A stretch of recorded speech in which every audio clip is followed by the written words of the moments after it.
За энэ удаагийн номны book review 9 дахь дугаараараа ерөө хүмүүсийн боловсрал бол амжилтын нууц гэсэн номыг онцолж байна.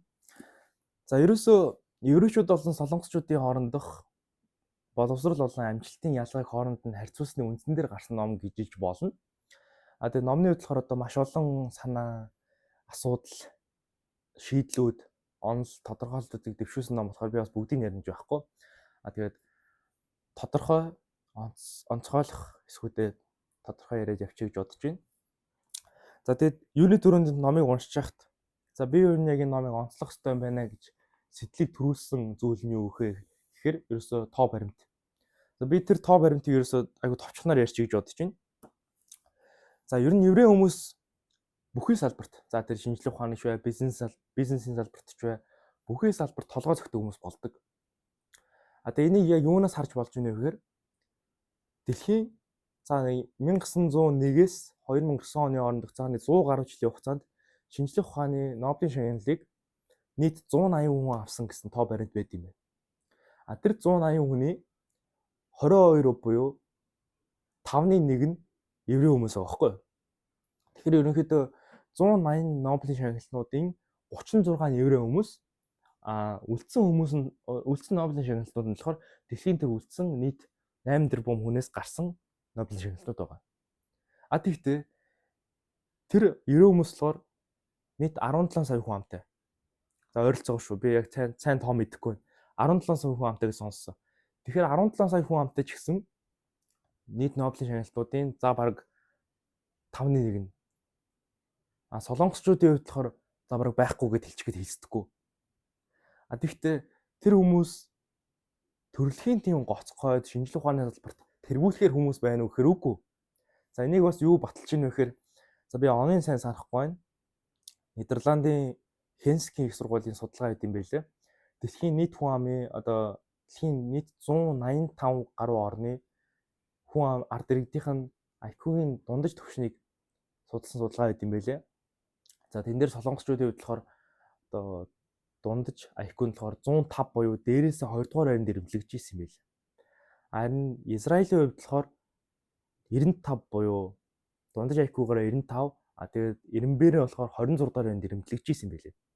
Тэгэхээр солонгосчуудын хувьд болохоор еврей хүмүүсээс хамаагүй хүн амын тоогоор илүү IQ-ийн түвшнэрээ илүү мөртлөө дэлхийн Fortune 500 буюу дэлхийн хамгийн томоохон 500 компани удирдах албан тушаалын хүмүүст одоо удирдах албан тушаалтнуудад 41.3% нь еврей хүмүүс байдаг. Солонгосчуудын хувьд болохоор тэг 13%. За тэр хамгийн их хүн амтай гэж яригддаг энэ этгийг хятад хоёрчин болохоор нэг нь 5%, нэг нь 10% байсан. Тэгэхээр еврей хүмүүсийн одоо хамгийн гайхалтай нь юу гэхээр тэр удирдах албан тушаалын гэж тууцын дарга гүйцэтгэх захирал үйл ажиллагаа хариуцсан захирал бүхий л төрлийн удирдах албан тушаалын за худлаа ярддаг үнд чинь бараг тал хувь нэг байгаа байхгүй юу. Тэгэхээр яаж тийм хүн амаараа тийм их биш мөртлөө яаж тийм IQ-ийн түвшнөрөө тийм гоцгойд биш мөртлөө яаж дэлхийн топ хүмүүс болж толгой зохиод байна гэдгийг нууцыг тайлсан ном л гэж хэлж болно. Юус тэгэд ойлгоцсон дээр хамгийн энгийнээр. Тэгээд энэ нууцын код нь юу юм бэ гэхээр ерөөсөө л тэр хүмүүсийн боловсрал. За боловсрал гэхээр одоо бидний 10 жилд эзэмшээд байгаа, их сургууль эзэмшээд байгаа мэдлэг дээр нэмэх нь хүн чанарын боловсрал. Тэгээ энэ хоёр боловсралыг цогцлоосон хүнийг еврей хүмүүс бэлдэж чадаад байгаа. За яг хуу хүн чанарын боловсрал гэхээр ухаан гэдээ ойлгочих болно, амьдралын ухаан. Тэгэхээр мэдлэг ухаан хоёрыг хүмүүс жоохон ялгахгүй гэж магадгүй миний хувьд ч гэсэн нэгсэн ялгахгүй байсан. Гэхдээ мэдлэг гэдэг бол хүн хаанаас ч олоод авчих болно. За одоо 10 жилдээ ч бай, их сургуультай ч бай, өөрийнхөө хүчин чармаалтаар ч бай одоо боловсруулсан, судалсан мэдээллийг мэдлэг гинэ. Харин ухаан болохоор одоо амьдралын ухаан гэж ярьдэн шүү дээ. Хүн юмд яаж нухацтай хандж ийн, хэр хариуцлагатай байна. Ерөөсөө хүн чанарын тухай тийм боловсрал. Тэгэхээр энэ хоёрын цогцлоосон энэ хоёрын нэгдлийг ерөөсөө еврей хүмүүсийн боловсрал гэдэг. За тэгэхээр яг мэдлэгийг бол нэг яриад тэрэггүй бах. Энийг бол хүмүүс хаанаас ч олоод авч болно. Ухаан хүн чанарын боловсролыг еврей хүмүүс яаж бэлдээд байна вэ гэхээр бүр багаас нь хүүхдийг одоо бүр багаас нь гэр бүлийн хүмүүжлээс одоо улбаалаад одоо суурийг тавьж эхэлдэг.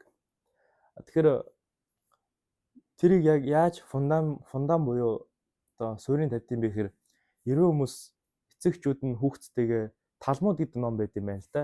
За би буруу ойлгоогүй бол Израиль улсын 5,000 жилийн тэртегээс бүхий л одоо түүхийг агуулсан ном.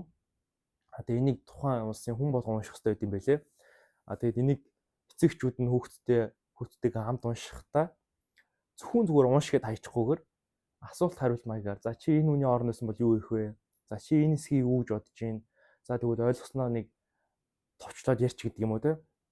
Тиймэрхүү асуулт хариулт маягаар илүү хүүхдэд тухайн уншсан зүйлийг нь одоо толгоонд нь илүү суулгаж батжуулж өгд юм байна л да.